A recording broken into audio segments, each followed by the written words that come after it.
first time I saw Elias Wagner, he was already sitting in Suite 0. That is how NexusCore liked it. By the time a scientist entered the observation room, the human part had already been arranged. The paperwork was signed. The consent was verified. The cameras were active. The chair was adjusted to the correct angle. The room was cleaned. The donor was calm enough to proceed. Calm enough, not calm.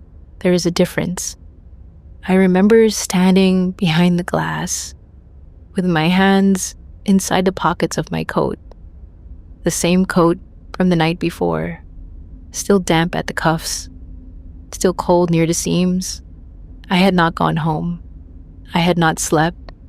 I had only walked 2 floors down, through a corridor that smelled like disinfectant and wet concrete, while the building carried the sound of rain in its walls. Suite 0 was quieter than the rest of NexusCore, not because it was empty, because it had been designed to swallow sound. The walls were bare concrete, dark gray, smooth in some places, rough in others, as if someone had polished the room and then lost patience halfway through. The floor was pale stone, sealed so cleanly that the lights above reflected in it like shallow water. There was no window, no visible machine, no moving parts, no cables hanging from the ceiling, no dramatic arm descending from above. Just a chair in the center of the room, black metal, white padding, and a thin line of light embedded in the floor. Elias sat in that chair with his hands resting open on the arms. Open hands always disturb me. Closed fists make sense. Fingers curled around fabric, nails pressing into skin, a body saying no, even when the mouth cannot. But open hands mean the person is trying to cooperate with something that should not be happening. He was 33 years old. His hair was still damp from the rain outside, not wet enough to drip, just dark at the edges. His shirt collar clung slightly to the back of his neck. There was a small fold in the fabric near his left shoulder, the kind you get from sitting in a waiting room too long. He kept looking at the door, not at the glass, not at us, at the door, as if someone might still come in and tell him there had been a mistake, that his wife's treatment had been approved without this, that the debt had been cleared, that the form he signed had been unnecessary, that he could stand up, go home, and still be the same father his daughter had hugged that morning. No one came. Nick stood beside me, not close enough to touch, not anymore. There was a space between us now, a narrow one, less than a meter, but it felt like something built, something with walls. He had not forgiven me. I had not asked him to. Asking would have made it worse. There are apologies that only make the wound describe itself. He looked through the glass at Elias, and his face had that terrible stillness again. The stillness he wore when his mind was moving too fast for his body. "We can still stop it," he said. He did not look at me when he said it. That made the sentence softer and more painful. I watched Elias move his thumb once across the metal arm of the chair, back and forth, back and forth. A small movement, almost soothing. The metal was cold. I knew that because I had touched the same chair during installation. It held cold differently than steel should. It felt like it had been left outside overnight, like it belonged in a morgue, not a clinic. "No," I said. My voice sounded too calm. I hated that. Nick turned his head slightly. "No?" I swallowed. My throat felt scraped raw. If we interrupt it now, his wife loses authorization. Nick looked at me then, and there it was, the full shape of what NexusCore had built. Not a machine, not a treatment, a trap. If Elias walked away, his wife did not get the medicine. If he stayed, he lost 8 years. If we stopped the transfer, NexusCore would say the donor withdrew consent. The spousal treatment contract would fail. The debt would remain. The hospital would call it unfortunate. The legal team would call it compliant. Evelyn would call it regrettable, and every word would be clean. Nick's mouth tightened. So this is how they make it voluntary. I did not answer, because he was right. The door inside Suite 0 opened. A nurse entered first, pale blue uniform, hair tied back, soft shoes that made almost no sound. Then a Nexus consultant stepped in behind her, a man named Halden Pierce. I remember his name because he spoke like someone who had practiced compassion in front of a mirror. His suit was dark. His smile was small. His hands were warm when he greeted donors. That was in his file. Donor-facing personnel must maintain warm physical contact when appropriate. It reduces perceived procedural threat. NexusCore had measured comfort. They had quantified it. They had turned tenderness into risk management. Halden crouched slightly beside Elias, not enough to seem submissive, just enough to seem human. "Mr. Wagner," he said, "we're ready to begin." Elias nodded. His eyes moved toward the glass for the first time. I do not know if he could see us. The observation side was darkened. From his side, the glass probably looked like a black wall. Maybe he saw only himself. A tired man in a chair, with damp hair and open hands, Halden continued. "Do you understand that this is a voluntary continuance transfer?" Elias nodded again. "Yes." His voice was steady. Too steady. "Do you understand that the agreed donor term is 8 years?" A pause. Small. Almost invisible. "Yes." "Do you understand that donor term yield is biologically deducted and cannot be restored after recipient allocation?" Elias looked at him for the first time. He looked confused, not because he was stupid, because the sentence had been designed to sound precise without sounding imaginable. Biologically deducted, recipient allocation, cannot be restored. Words like frosted glass. You could see shapes behind them, but not the body. Elias said, "It means I lose the years." Halden smiled gently. "It means you are contributing biological term value to an approved continuance recipient." Nick exhaled through his nose. One quiet breath, sharp enough that I felt it. Elias looked down at his hands. "My wife gets the treatment upon successful completion," Halden said. Elias nodded. "Then yes." The nurse placed a small sensor against the side of his neck, another on his wrist, another just below his collarbone. No needles, no tubes, no blood. NexusCore had learned that visible invasiveness reduced donor compliance. The cleaner the room looked, the easier it was to mistake surrender for care.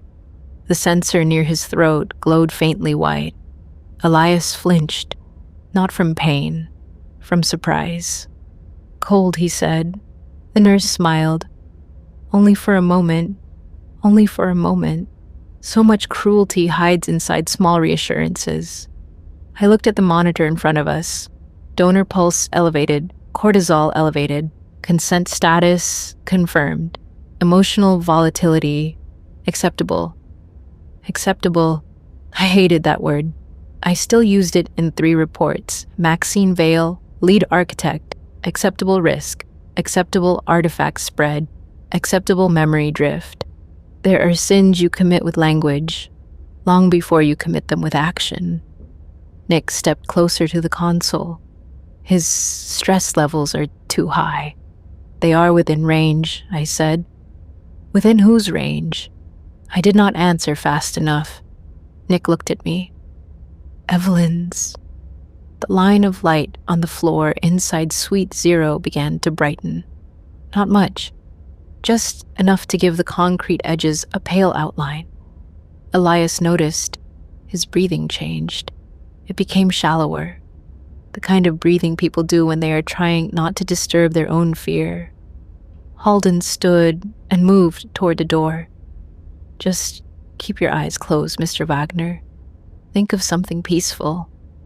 Something peaceful, as if peace could survive being used as anesthesia.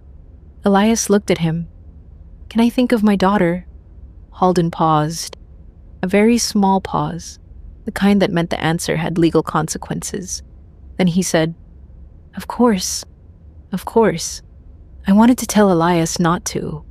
I wanted to press my hand against the glass and say, No, not her. Keep her out of this room. Keep one part of yourself untouched. Think of rain. Think of stone. Think of nothing. But he closed his eyes before I could even imagine speaking, and I watched his face soften. That was when I knew. He was thinking of her already. The room dimmed, not completely. The overhead light lowered until the chair seemed to float inside a gray circle. The concrete walls receded. The black glass deepened. On the floor, the thin white line became almost blue. It did not move, but the air above it changed slightly, as if heat were rising from something invisible. There was still no machine, not one you could point to. That had always been the design. The mechanism was distributed through the room itself, under the floor, behind the wall, inside the chair, in the glass, in the sensors, in the field. NexusCore did not want donors seeing machinery. Machines imply operators. Operators imply responsibility. A room feels neutral. A room simply is. The transfer began without a sound. Or, that is not true. It began with the removal of sound. The hum behind the walls softened. The rain in the upper levels disappeared. The nurse's shoes stopped making contact with the floor in any meaningful way. Even Nick's breathing beside me seemed to move farther away. Suite 0 became quiet. Then quieter. Then something beyond. Quiet, a kind of listening. Elias inhaled slowly. His fingers tightened once on the metal arms, then released. The monitor registered the first contact phase. Neural scan stabilized. Lifespan markers isolated. Emotional resonance rising. I felt sweat gather beneath my collar. That surprised me. The room was cold. My hands were cold. My face was cold. But under the coat, at the base of my throat, my skin was damp. Fear does that. It makes contradictions inside the body. Ice in the fingers. Heat under the ribs. A mouth too dry to speak. Eyes that burn because they refuse to close. Elias whispered something. The microphone inside Suite 0 caught it. The transcript appeared on the monitor. A name. His daughter's name. I will not say it. Even now. Especially now. Nick saw the transcript too. His jaw moved once, like he had bitten down on a word. The first year left Elias at 12:17 a.m. That is what the file says. The file does not say that his face changed, but it did. Not older, not exactly. It was more delicate than that, as if some invisible hand had touched the inside of his expression and moved one memory aside. Elias was seeing something. His eyelids trembled. His lips parted. His head turned slightly to the left, toward someone who was not in the room.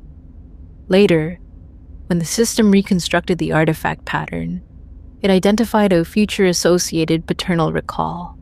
Clinical words again, but I know what he saw, because afterward, he told us. He saw a hallway, warm light, rain against a small window, his daughter standing near a door, not as a child, older, 16, maybe 17. Her hair longer, her face thinner, her eyes the same. That was the part that broke him. Not the age, not the door, the eyes. A child can become almost unrecognizable with time. Taller, quieter, more guarded. Their voice changes, their face sharpens.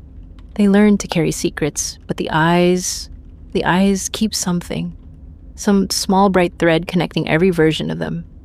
Elias saw that thread, and then NexusCore began to take the years in which he would have followed it. On the screen, the donor term changed. 8 years pending, 7 years remaining. Elias made a sound. Not pain, not speech. A small breath that had nowhere to go. His right hand lifted from the chair, just slightly, a reflex, reaching towards a hallway, toward the girl, toward the door, toward a future already becoming expensive. There was nothing to touch. Only air, only light, only the smooth white pad beneath his palm. Nick said, "Stop it," quietly. I did not move. He turned to me. "Maxine." His voice cut through me more than if he had shouted. I looked at the data. I told myself I was looking for instability. I was looking for a reason strong enough that NexusCore could not ignore it. That is what cowardice does when it still wants to feel intelligent. It waits for permission to become courage. Elias whispered again. The transcript did not catch it clearly. A partial word. Maybe no, maybe her, maybe home. His pulse rose. Emotional resonance exceeded projected range. The nurse inside Suite 0 looked toward the glass. She could not see us. But she looked anyway. Everyone looks toward hidden authority when something human starts to go wrong. Halden Pierce touched the panel beside the door. "Mr. Wagner," he said, soft and smooth. "You're doing very well." Elias did not open his eyes. "She was older," he whispered. His voice barely moved through the glass. She was standing at a door. My stomach tightened so sharply that I almost bent forward. Nick's hand moved toward the emergency stop. I caught his wrist before he reached it. I did not think. I just moved. His skin was warm. Mine was cold. We both looked down at my hand on him, then up at each other. There are moments when a person you love becomes a witness against you.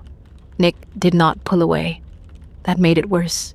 He only looked at me, as if he was waiting for me to understand what my own hand had done.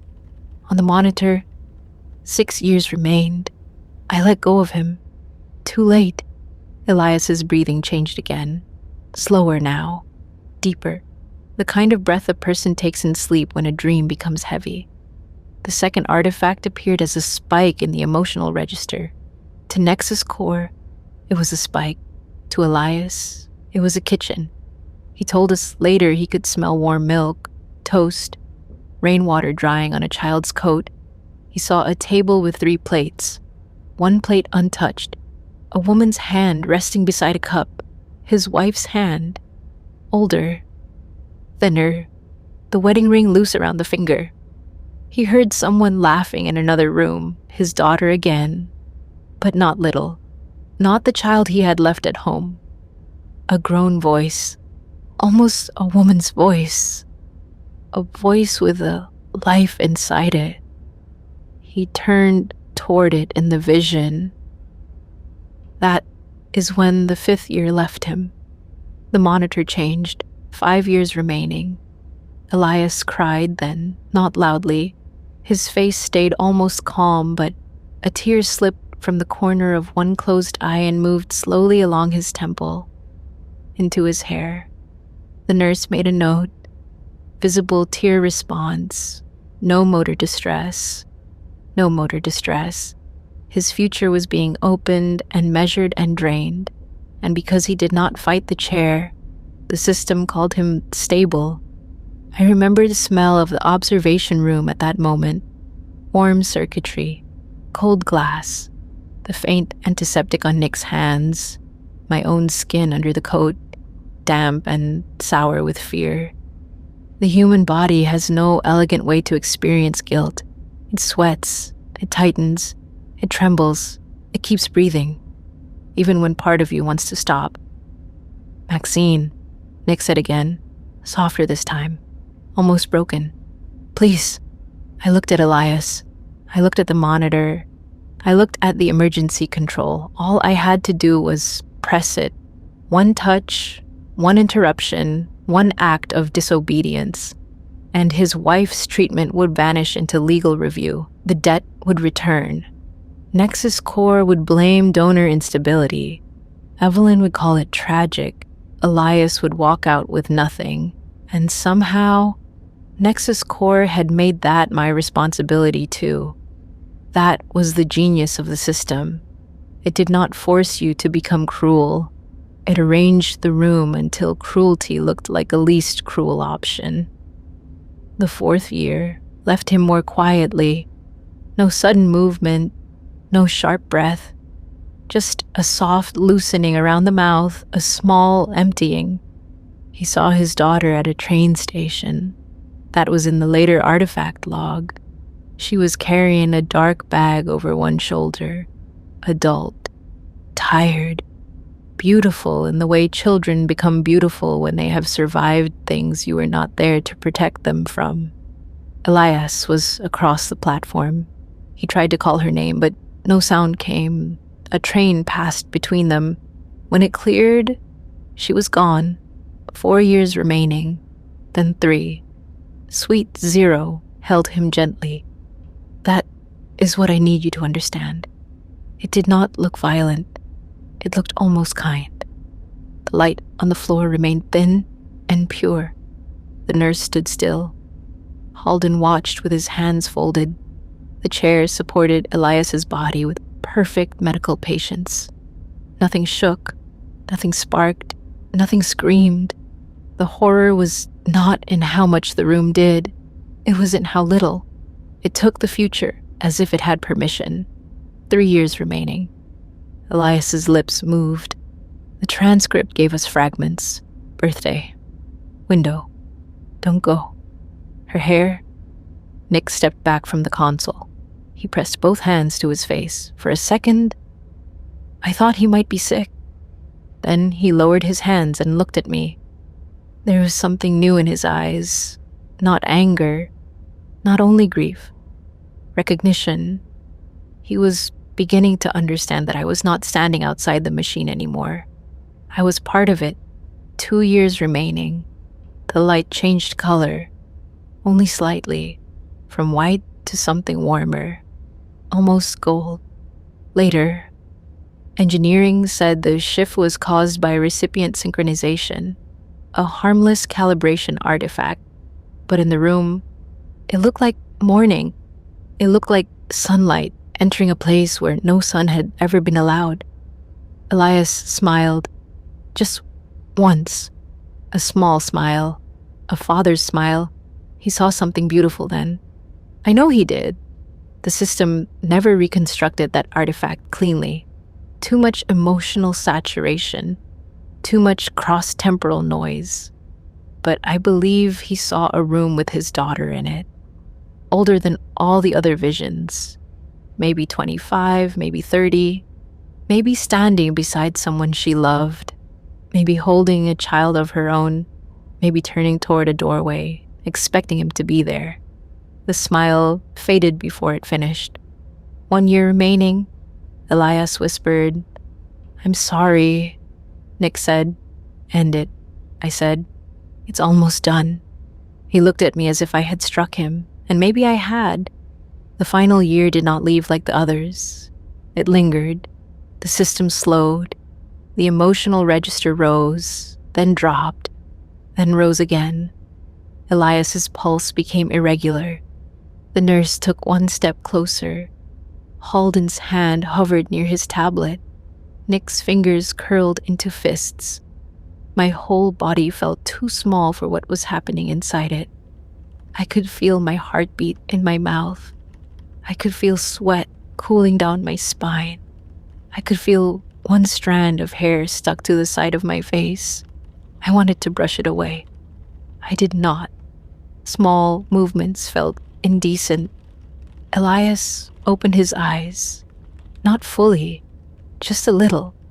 Enough for us to see that he was not looking at the room. He was looking through it, past the concrete, past the glass, past us. His mouth formed one word. No transcript appeared. The system missed it. I saw it anyway. Stay. Maybe he was saying it to his daughter. Maybe to the vision. Maybe to the year itself. Then the final year transferred. The line on the floor dimmed. The room released its breath. Sound returned slowly. First, the faint hum behind the walls. Then the nurse's shoes against the floor. Then Nick's breathing beside me. Then my own. Loud. Too loud. As if I had been underwater and did not know it until I surfaced. On the monitor, the status turned green. Continuance transfer complete. Donor term yield, 8 years.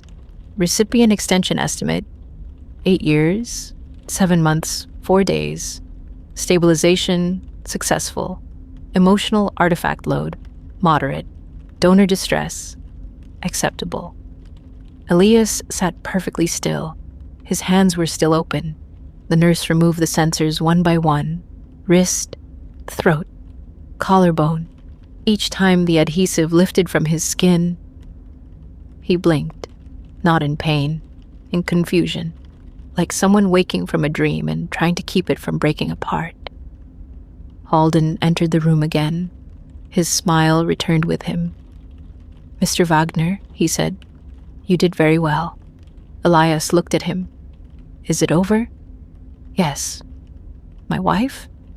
"Her authorization is being processed now." Elias closed his eyes. Relief moved through his face so quickly it almost looked like youth. That was another cruelty. The body will thank the cage if the cage promises to spare someone else. Halden placed a tablet in front of him. "We just need to complete the post-procedure confirmation." Elias nodded. "Okay." His voice was hoarse. The nurse handed him a cup of water. His fingers shook when he took it. A little water touched his lower lip before he swallowed. He seemed embarrassed by that.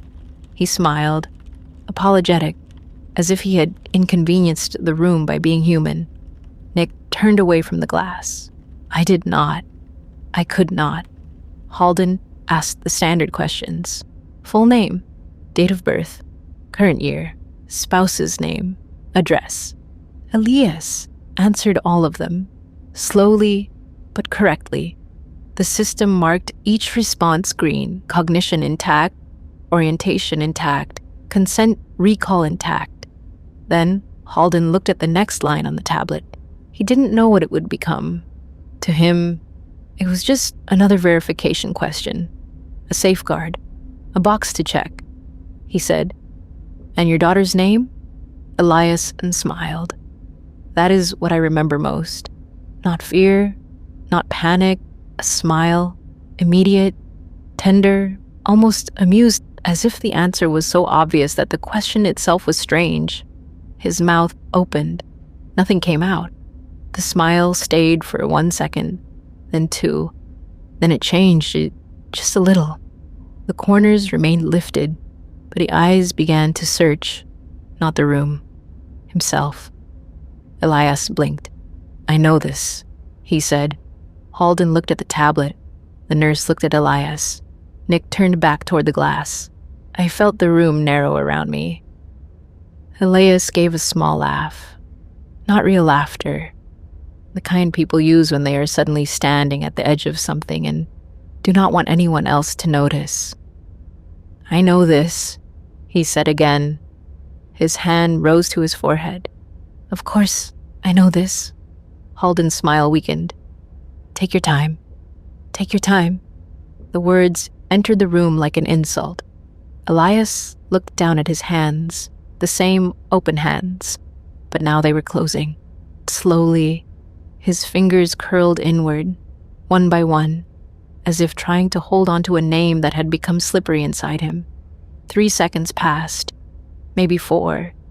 The system marked the delay in yellow. Minor recall hesitation. Elias inhaled sharply. Then he said her name, correctly, softly, with relief so visible it hurt to watch. Halden smiled again. Very good, very good. As if Elias were a child. As if the name had not just vanished from the man who had sold 8 years to save the person who gave that child to him. The system turned the line green. Post-procedure recall within acceptable range. Nick walked out of the observation room without speaking. This time, I did not stop him. I stayed behind the glass and watched Elias sign the final form. His hand was less steady than before. The pen dragged slightly across the screen. Halden thanked him. The nurse helped him stand. Elias took one step, then another. He looked smaller somehow. Not physically, not in a way a camera would catch, but something about the space around him had changed, as if the future had once stood close to his body, and now kept its distance. Before he left Suite 0, he turned back toward the black glass, toward me. Maybe he saw only his reflection. Maybe he saw nothing. His eyes were red. His mouth moved. The microphone caught the words, "Tell my wife it worked." Then he left. The door closed behind him. Suite 0 was empty again. Chair, concrete, glass, thin white line on the floor. Nothing dramatic, nothing broken, no blood, no smoke, no evidence that 8 years had just been removed from a man and carried somewhere else. That was the terrible beauty of it. The room could be cleaned in 7 minutes, used again in 10. Halden's report arrived before Elias reached the recovery corridor. Donor tolerated procedure well. Emotional artifacts present but manageable. Minor recall hesitation observed. No intervention required. Recommend continuation of trial sequence. I read the report twice. Then I looked at the final line. Prepared for executive review. Evelyn would like that. Manageable, minor, no intervention required. Those were the kinds of words that built empires. I opened the private recording file again, the one I had started in the lab. My hands were shaking so badly that I had to press the command twice. My voice appeared as a thin blue waveform, small, waiting. I leaned toward the microphone. My lips were dry. My throat tasted like metal. I wanted to say, Elias Wagner lost 8 years tonight. But that was not true enough. I wanted to say, NexusCore stole from him. But that was too simple. I wanted to say, I tried to stop it. But that would have been a lie. So I said what I could. The first donor survived. My voice sounded flat. I hated it. I tried again. The first donor survived. And that is why they will do it again. I stopped. I listened to the silence after my own sentence. It felt alive. I thought of Elias searching for his daughter's name. I thought of Nick walking out. I thought of Evelyn reading the word manageable and seeing a future full of rooms like this one. Then the monitor beside me refreshed. A new file appeared beneath Elias Wagner's completed procedure. Another donor, another approval chain, another voluntary term yield. Not tomorrow, not next week. Now. NexusCore had not waited for the review. They had already scheduled the second transfer. The name appeared in clean white letters. Mara Wagner, dependent child. 1. Compatibility flag. Anomalous. I stopped breathing. For one long moment, I could not understand what I was seeing. Mara, Elias's daughter, 7 years old. The system had not marked her as a donor, not yet. It had marked her as something else, potential resonance carrier. Future-linked artifact response detected through paternal transfer. Recommend observation. The room around me seemed to tilt. Very slowly, not enough to fall, just enough to know the floor could no longer be trusted. Elias had not only lost years, he had opened a path, and NexusCore had found his daughter on the other side. I touched the glass with my fingertips. It was cold again, cold enough to hurt, and somewhere in the building, far above Suite Zero, a child who had never entered NexusCore was already being added to a file.